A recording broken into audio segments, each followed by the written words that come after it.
Hi everybody, my name's Liz Rivera. I'm the Gem State Medium.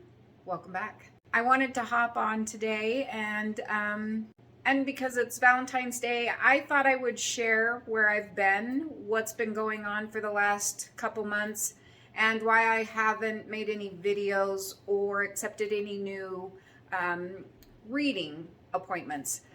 With this explanation, I think it also is worthy of being on my channel. You know, I kind of debated, since it's a health related issue, that I think that it belongs on here because it was messages from the other side that got me to go in and finish up my physical exam. So I've got to assure you that this ends on a happy note and very positive messages from the other side. So what happened was, let's see, usually in the summertime, not usually, but always in the summertime, that was a silly statement. Always in the summertime, I go in for my physical. I do it every year. It's just what we do when we get older, and or at least we should. So I did go in and get my physical done. Now, as a girl, once you're 45, you go in and you start getting your mammograms.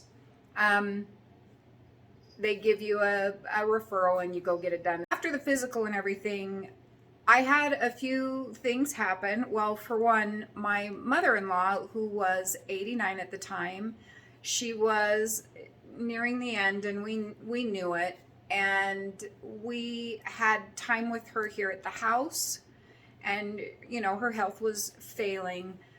We went and saw her in Utah a couple times, and then of course, once we got the message that she was ready to pass, we packed up and we hurried and went to Utah. I do believe that was the last video that I had posted was, excuse me, when my mother-in-law had passed. We were there in the room, and what I saw as a medium as she was crossing over. After she had passed, you know, it was a couple of weeks and we had the funeral. There were things that needed to be cleared out of her home, and of course, as adult children now, my husband and his sister has several things to take care of in regards to, you know, taking care of her belongings, her things, her just everything. A lot goes into it. So the point I'm getting at is my mammogram got put off and had dang near forgotten about it by the time Thanksgiving came around. I got through Thanksgiving, and gosh, it was like 1st of December or something. All of a sudden, I was walking out into the kitchen here, and I heard like nothing was on my mind. Like, I'm just walking into the kitchen getting stuff done, had all but forgotten to go and get it, which is not a great thing, but I had forgotten with everything going on. Was walking out into the kitchen, and I heard very loudly and distinctly a voice from right behind me.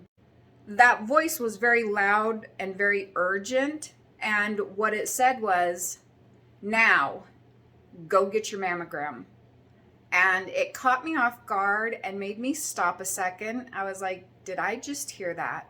Because it wasn't in my head. It was from behind me, and I turned around, looked around a little, didn't see anybody. The whole point was I was thrown a little bit, but because it seemed so urgent, I walked over, picked up my phone, called my doctor's office and said, "Hey, I didn't go get my mammogram when I was supposed to. Can I get another referral sent over?" And the nurse was like, "Absolutely. We'll have the doctor send it over." You know, and that was what they did. They set the appointment. I went in. So about the second week in December, I went in.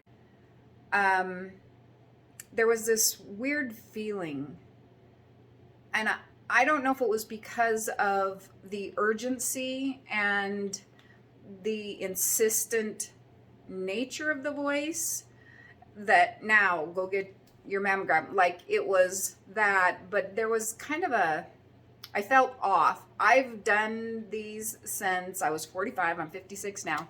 A lot of years. I mean, every year I go. And I just had this different feeling about it. But went in and got it.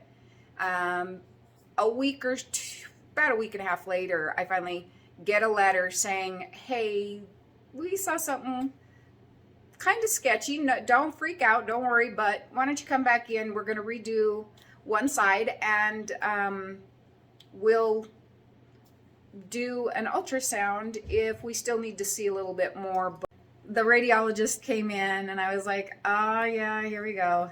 Anyway, they ended up doing the ultrasound, and they told me, they said, we don't like the looks of this. There is a spot, and it, I've seen enough of them. This has some, angles to it.